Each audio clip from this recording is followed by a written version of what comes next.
Hey everybody, it's Dr. Levitt here. I'm at the office and today I want to help you understand the FODMAPs diet. This is a diet that you've likely heard of. It's getting a lot of attention, especially in gastroenterology offices these days. Among patients who have irritable bowel syndrome, a common prescription is the FODMAPs diet. So FODMAPs is an acronym. Let's first explore what this mouthful means. The F stands for fermentable, and then the O stands for oligosaccharides, D is disaccharides, then the M is for monosaccharides, and finally the P, polyols. This is fermentable, oligosaccharides, disaccharides, monosaccharides, and polyols. It's a real mouthful, and that's why we call it the FODMAPs diet.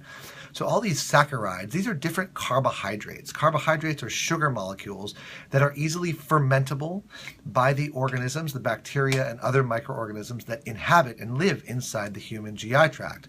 So when a person consumes these types of sugars or these types of carbohydrates and is unable to break them down themselves, they become food for organisms that live downstream in the intestinal tract, and they become fermented. So they can ferment these products into hydrogen or methane gas and produce uncomfortable and irritable sensations and symptoms in the GI tract.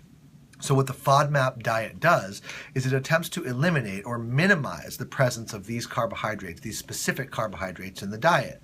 So a typical FODMAPs diet might have you avoid foods that are otherwise rather healthy foods. So let me give you a short list of some of the higher FODMAP containing foods and something that you might want to pay attention to if you struggle with these kinds of problems. So fructose is a FODMAP for sure, and it's widely found inside fruits.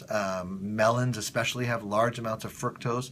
Also honey. As much as we love honey, it's a great food, but often the fructose, there's a fairly good amount of fructose in honey, can be a problem for people who don't digest it well.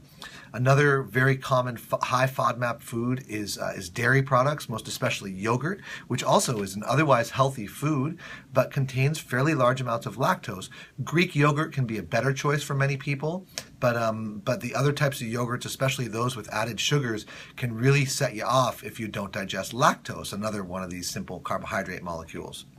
Also, all the grains, most especially wheat and gluten, are sources of FODMAPs in the diet, as well as cruciferous vegetables. Again, we love cruciferous vegetables, broccoli, cauliflower, kale, these sorts of things. Wonderful foods, very health promoting, very nutritious, and yet, yes, they do contain carbohydrate molecules that can be provocative in some people.